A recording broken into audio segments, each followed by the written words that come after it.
మీ అందరికీ తెలిసినట్టుగానే ఆపరేషన్ సింధూర్‌లో భాగంగా India Indus water ట్రీటీని suspend చేసిందనమాట.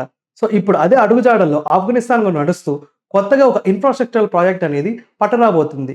ఏదైతే మనకి కునార్ రివర్ ఉందో, ఆ యొక్క రివర్ మనకి నార్త్ ఆఫ్ పాకిస్తాన్‌లో పుట్టి ఆఫ్ఘనిస్తాన్ మీదుగా మళ్ళీ పాకిస్తాన్‌లోకొచ్చి ఇండస్ వాటర్‌లో కలుస్తదనమాట.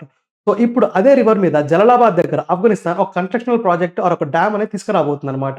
ఈ యొక్క ప్రాజెక్ట్ రూపుదాలిస్తే ఖచ్చితంగా 60% ఆఫ్ ద అగ్రికల్చరల్ నీడ్స్ అదే విధంగా మనకి 60% of the drinking water needs ఆఫ్ఘనిస్తాన్‌లో పూర్తవుతాయి. దీన్ని దృష్టిలో పెట్టుకొని జనరల్ ముబీన్ గారు ఇది ఖచ్చితంగా మా ఆఫ్ఘాన్ వాటర్ మేము దీని మీద ఒక ఇన్‌ఫ్రాస్ట్రక్చర్ ప్రాజెక్ట్ అనేది ఖచ్చితంగా పట్టుకొస్తాం అని చెప్పి చాలా బలంగా చెప్పడం జరిగిందనమాట. అయితే ఇప్పుడు ఇక్కడ పాకిస్తాన్‌కి మెయిన్ ప్రాబ్లమ్ ఏమొస్తుందంటే ఆల్రెడీ ఇండస్ వాటర్ నుంచి వస్తున్న వాటర్ మనకు చాలా వరకు ఇండియా డైవర్ట్ చేసే ఛాన్సెస్ ఉన్నాయి. అదే విధంగా ఇప్పుడు ఆఫ్ఘనిస్తాన్ నుంచి రాబోతున్న వాటర్ కూడా ఆగిపోతే కింద ప్రొవిన్సెస్ అయిన సింధ్, బలోచిస్తాన్ చాలా వరకు వాటర్ షార్టేజ్‌ని ఎదుర్కొంటాయన్నమాట.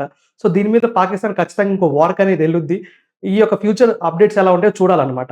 సో, అదే విధంగా మనం ఇండియా అండ్ ఆఫ్ఘనిస్తాన్ రిలేషన్ తీసుకుంటే మనం Salma dam already India, Afghanistan friendship dam కింద కన్‌స్ట్రక్ట్ చేయడం జరిగింది. సో, ఇలా రాబోయే నెక్స్ట్ ప్రాజెక్ట్స్‌కి కూడా ఇండియా ఇన్‌ఫ్రాస్ట్రక్చర్ ప్రొవైడ్ చేయడం, అదే విధంగా క్యాపిటల్ ప్రొవైడ్ చేయడం కూడా జరుగుద్దన్నమాట. So, this is all the updates that is coming from the Afghanistan relationship. So, for more such interesting content please subscribe to Arc Reflection IAS. Thank you.